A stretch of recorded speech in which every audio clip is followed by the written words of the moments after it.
والصلاة والسلام على رسوله الكريم وعلى آله وصحبه أجمعين أما بعد۔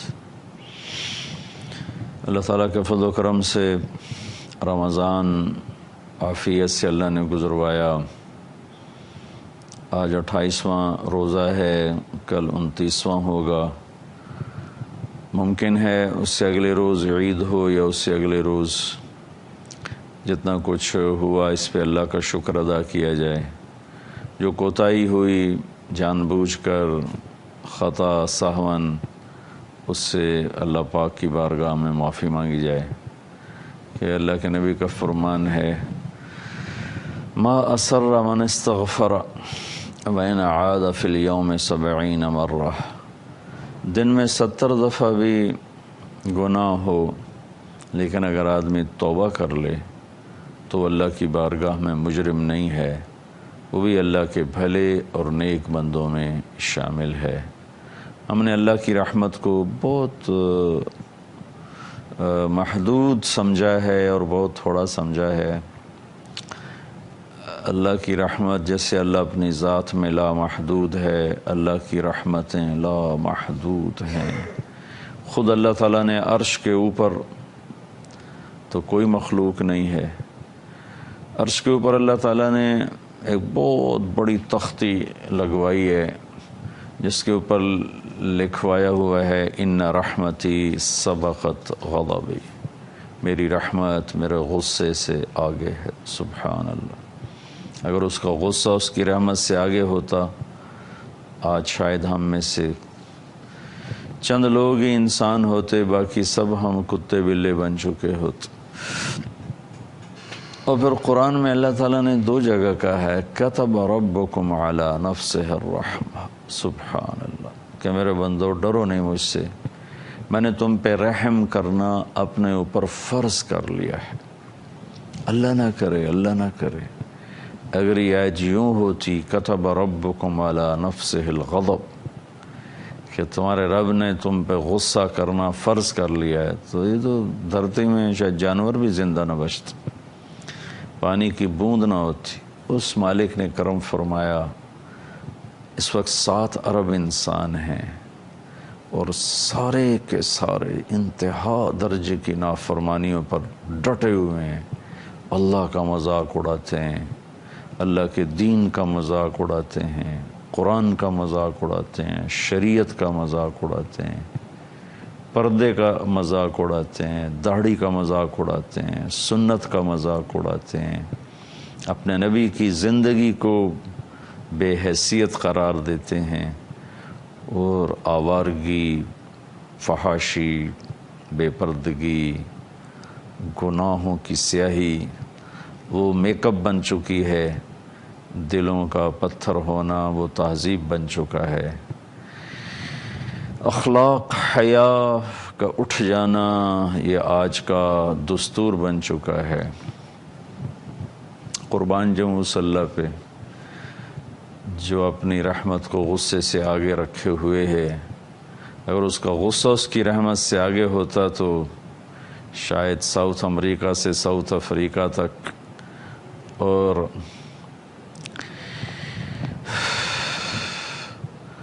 مشرق سے مغرب تک، فیجی سے لے کر ہوائی تک کوئی انسان نہ ہوتا۔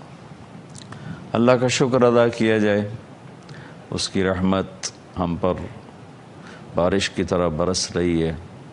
ایک اس کی اپنی ذات سبب ہے، ایک جناب رسول اللہ صلی اللہ تعالی علیہ وسلم کی دعائیں سبب ہیں، آپ کا رونا اس کا سبب ہے۔ ہم 2 رحیم ذات کے اندر آ گئے ہیں۔ اللہ اپنے بارے میں بھی کہتا ہے رؤوف الرحیم قرآن میں، اور اللہ اپنے حبیب کے بارے میں بھی فرماتا ہے بالمؤمنین رؤوف الرحیم۔ تو ہم 2 رحیم ذات کے درمیان ہیں، تو ہماری کفایت ہے اور ہم دنیا میں چل رہے ہیں۔ اگر تھوڑا سا بھی غضب کی جھلک ہوتی تو پتہ نہیں آج کوئی انسان ہوتا بھی صحیح کہ نہیں۔ شکر ادا کریں، جاتا ہوا رمضان ہے اور ایک رات رہ گئی ہے طاق جو آ جانے والی ہے، اس میں بھی جاگ لیا جائے اور اللہ کرے اس سے اگلا دن عید کا ہو. اور اللہ کے نبی عید پر خوشی مناتے تھے. ہمیں بھی خوش ہونا ہے کہ اللہ نے ہمیں روزوں کے بعد ایک ملنے کا دن دیا ہے. اس دن میں نفرتوں کو بھلا دیا جائے، رنجشوں کو بھلا دیا جائے. جن سے آپ روٹھے ہوئے ہیں آپ خود ان کے گھر چلے جائیں، ان کو جا کے سلام کر لیں. جو آپ سے روٹھے ہوئے ہیں ان کے گھر بھی آپ خود چلے جائیں، اللہ آپ سے بہت راضی ہوگا. ہزاروں نفلوں پر، ہزاروں لاکھوں نفلی روزوں پر یہ آپ کا صلہ رحمی کا عمل بھاری ہو جائے گا. اور ویسے بھی میرا دیس نفرت نفرت بغض سینہ پک گیا ہے دیکھ دیکھ کے، سن سن کے. مذہب کے نام پہ عجیب و غریب نفرت ہے، سیاست کے نام پر ہے، رشتوں ناتوں کے نام پر ہے، قومیت پر ہے، صوبوں پر ہے، زبانوں پر ہے. عجیب و غریب حال ہے. اللہ اپنا فضل فرما دے. شاید کسی رونے والی کی تو فعل اللہ تعالیٰ پوری قوم کا بیڑا پار کر دے. اور پوری امت پر جو حال ہے، جس طرح لاشیں گر رہی ہیں، معصوم بچوں کے پرخشے اڑ رہے ہیں، اس سب سے نکلنے کا ایک ہی حل ہے کہ ہم سب اللہ کی بارگاہ میں جھک جائیں، توبہ کریں. یونس علیہ السلام کی قوم پہ عذاب آنے لگا تو سب سجدے میں گر گئے، اللہ نے عذاب اٹھا دیا. تو عید کا موقع ہے، ہم خوشی سے ملیں، کھلے ماتھے ملیں، ایک دوسرے کو معاف کر دیں. خاص طور پر جو قریبی رشتے ہیں، خون کے رشتے، بہن بھائیوں کے، خالہ، چاچا، ماموں، پھوپھی، یہ جو ماں باپ سے جو رشتے وجود میں آتے ہیں، خاص طور پر ان کو معاف کر کے خود جا کر ان کے گلے لگ جائیں. زیادتی بھی کی ہے تو معاف کر دیں. تو میرے نبی کا اس پر وعدہ ہے کہ جو صلہ رحمی کرے گا وہ جنت الفردوس میں ایک اعلیٰ درجے کی جنت ہے جس میں اللہ تعالیٰ اس کو داخل فرمائے گا، اور وہاں شہید نہیں جا سکتا، اور وہاں بڑے بڑے نیکوکار نہیں جا سکتے.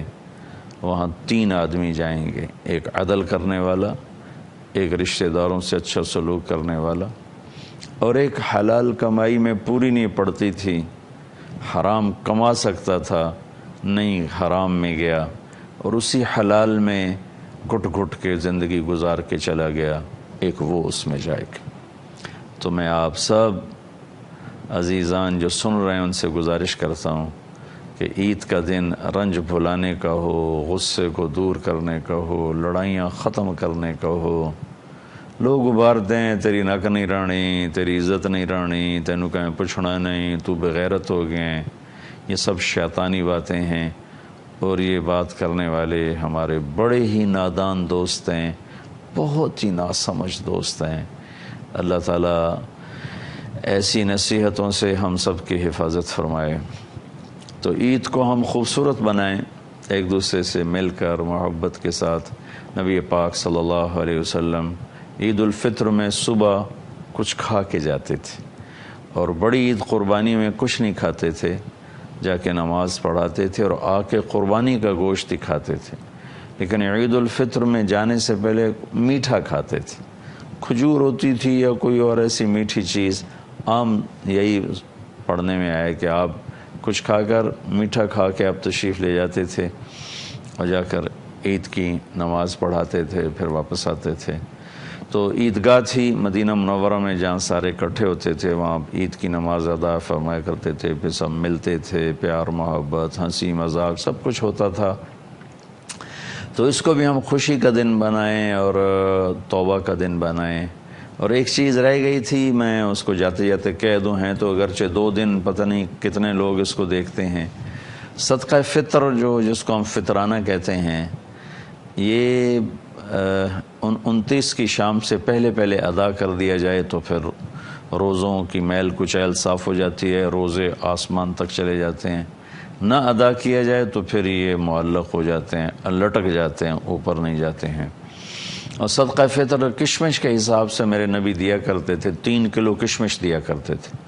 3 کلو کشمش میرے پاس مختلف مدارس کے فتاوی آئے ہیں تو 1200-1300 کے راؤنڈ اباؤٹ یہ چلتا ہے کہ 3 کلو کشمش تقریباً 1300 1250 1400 فی کس کے حساب سے، ایک آدمی کا 3 کلو یعنی 1300 روپیہ لگا لے، 1200 لگا لے۔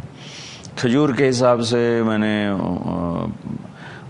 ایک مدرسے کا فتویٰ ہے 620 روپے بنتے ہیں، جو کے حساب سے 170 روپے بنتے ہیں، اور گندم کے حساب سے 80 روپے یا 100 روپے ہیں۔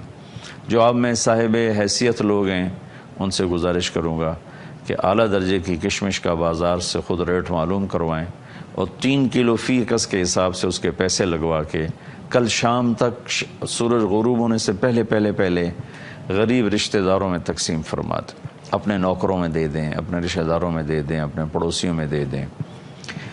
کشمش کا نہیں آپ سمجھتے ہیں ہمت تو آپ کھجور کے حساب سے دے دیں، وہ 620 روپے فی کس ہے، اس کی بھی ہمت نہیں تو پھر جو کے حساب سے، پھر گندم کے حساب سے تو خیر واجب ہے ہی ہے، وہ تو ادا کرنا ہی ہوتا ہے۔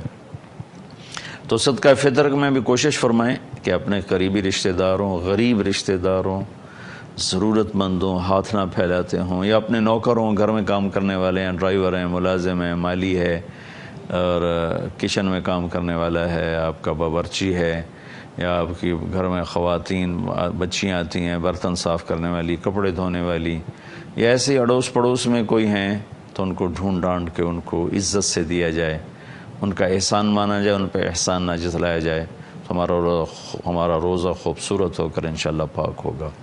اور عید کے دن، عید کی رات اللہ تعالیٰ کے محبوب صلی اللہ تعالیٰ علیہ وسلم نے فرمایا کہ اللہ تعالیٰ فرشتوں سے پوچھتے ہیں کہ مزدور کا بدلہ کیا ہے، جو مزدوری کر دے، تو فرشتے کہتے ہیں اس کا مزدوری دی جائے، تو اللہ کہتے ہیں میں نے اپنے بندوں کے روزے اور رات کی تراویح کی وجہ سے سب کو معاف کیا۔ پھر جب صبح عید کا دن ہوتا ہے تو کروڑوں اربوں کھربوں فرشتے زمین پر اترتے ہیں اور عیدگاہ کی طرف لائنیں بنا کے کھڑے ہو جاتے ہیں اور زور زور سے پکارتے ہیں کہ اے امت محمد آؤ اپنے رحیم رب کی طرف، اپنے مہربان رب کی طرف۔ اور اوپر سے اللہ کہتے ہیں میرے بندو آؤ، آج جو مانگو گے دنیا کے بارے میں اس میں غور کروں گا، تمہارے لیے بہتر ہوگا دے دوں گا، بہتر نہیں ہوگا کوئی اور اس کا بدلہ ہو جائے گا، اور آخرت کے بارے میں جو مانگو گے سب تمہیں دوں گا، میں نے تمہارے پچھلے سارے گناہ معاف کیے، جاؤ خوشی خوشی اپنے گھروں کو چلے جاؤ۔ میں نے پہلے بھی بتایا تھا، پھر دوبارہ دہرا دیتا ہوں، گن دیتا ہوں، 4 آدمی پھر بھی نہیں اس ساری رحمت کا میں کوئی ان کا حصہ نہیں پڑتا ہے، نہ ان کو ملتا ہے۔ ایک شراب پینے والا جب تک توبہ نہ کرے، ایک ماں باپ کا نافرمان جب تک توبہ نہ کرے، ایک رشتہ داروں سے لڑنے جھگڑنے والا، بائیکاٹ کرنے والا جب تک توبہ نہ کرے، اور ایک دل میں بغض کینہ پالنے والا جب تک توبہ نہ کرے۔ تو اللہ تعالیٰ میری بھی، آپ کی بھی، ہماری نسلوں کی بھی ان 4 بڑے عیب سے حفاظت فرمائے۔ رمضان میں ماشاءاللہ آپ نمازیں پڑھتے رہے، ذکر کرتے رہے، قرآن پڑھتے رہے، باقاعدگی سے آتے رہے۔ بہت سے اب ہوں گے میرے بھائی بہن، بچے بچیاں، جو ہی عید کا چاند نظر آئے گا تو نماز بھی چلی جائے گی، دوپٹہ بھی چلا جائے گا، اور قرآن بھی چلا جائے گا، ذکر بھی چلا جائے گا۔ ایسی بات نہیں ہے میرے عزیزو، اللہ نے نماز موت تک فرض کی ہے، اور ذکر تلاوت موت تک اللہ نے ہمارے ذمہ لگایا ہے۔ بہت سے لوگ رمضان میں رشوت نہیں لیتے کہ جی رمضان آئے گا رشوت نہیں لینی، گویا رمضان میں شریعت اور ہے اور رمضان کے بعد اور ہے۔ رشوت ہر حال میں حرام ہے، کئی جھوٹ چھوڑ دیتے ہیں، کئی ملاوٹ چھوڑ دیتے ہیں، لیکن کئی دبا کے رکھتے ہیں، وہ بالکل ہی مر چکے ہیں اندر سے۔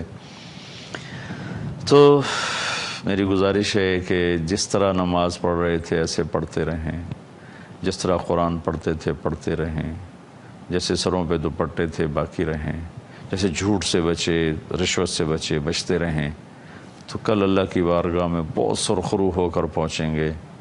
اللہ میرے اس پیغام کو میرے لیے بھی آپ کے لیے بھی ہدایت کا ذریعہ بنائے۔ السلام علیکم ورحمۃ اللہ وبرکاتہ۔